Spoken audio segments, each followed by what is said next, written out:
And imagine you're doing overhand here, and you switch to underhand here, and you switch to overhand here, and you switch to underhand here, and then if you just face the front and swivel, all you do is, right?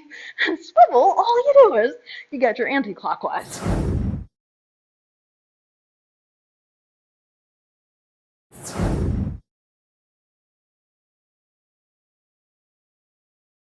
Starting in overhand on the right, and going to underhand on the left, and then going back and forth between those, which is your clockwise.